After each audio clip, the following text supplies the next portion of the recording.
Tome 16, 24 juillet 1923. L'âme qui possède la divine volonté possède Jésus plus que si elle était continuellement en sa présence. La volonté humaine est le dépôt de toutes les actions de la créature. Je me sentais très oppressée à cause de la privation de mon toujours aimable Jésus. Je me disais en moi-même, tout est fini pour moi. Plus je le recherche, moins il vient. Quelle torture! Quel martyre! Pendant que je pensais ainsi, mon adorable Jésus se montra crucifié et s'étendit sur ma pauvre personne. Une lumière, provenant de son adorable front, me dit : « Ma fille, ma volonté contient tout mon être,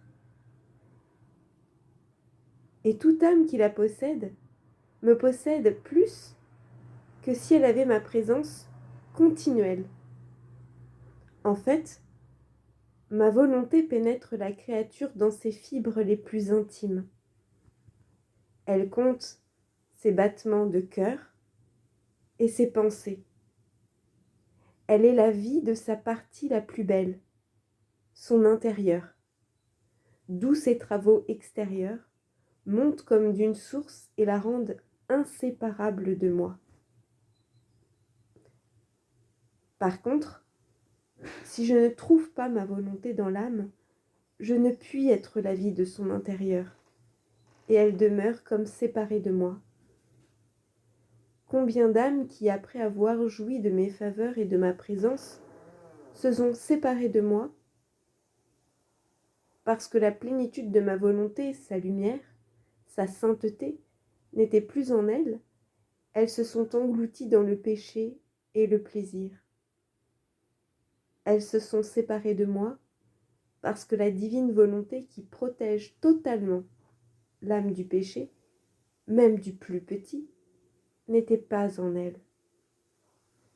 Les travaux les plus purs, les plus saints et les plus grands se forment en ceux qui possèdent la plénitude de ma volonté. Comme pour Dieu, la volonté a la suprématie chez la créature. Si elle applique sa volonté au bien, il y a vie, mais dans le cas contraire, elle est comme un arbre qui, tout en ayant un tronc, des branches et des feuilles, ne porte pas de fruits. Chez la créature, la volonté n'est pas la pensée, mais elle donne vie à l'esprit. Elle n'est pas l'œil, mais elle donne vie à la vue.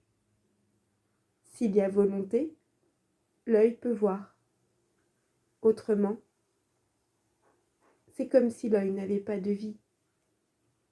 La volonté n'est pas la parole, mais elle donne vie à chaque mot. Elle n'est pas les mains, mais elle donne vie à l'action. Elle n'est pas les jambes, mais elle donne vie au pas. Elle n'est pas l'amour, les désirs, l'affection, mais elle donne vie à l'amour, au désir, à l'affection.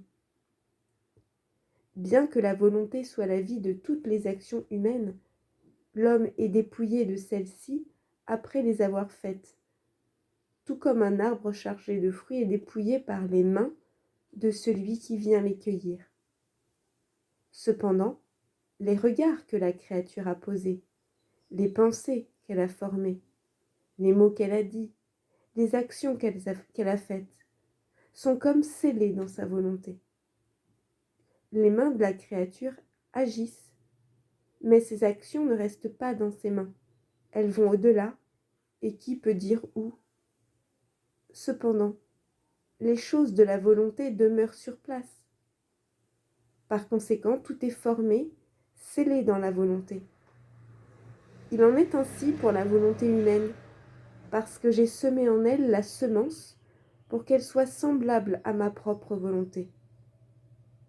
Pense à ce que ma volonté peut être à l'intérieur de moi, et à ce qu'elle peut être pour la créature si elle se laisse posséder par elle.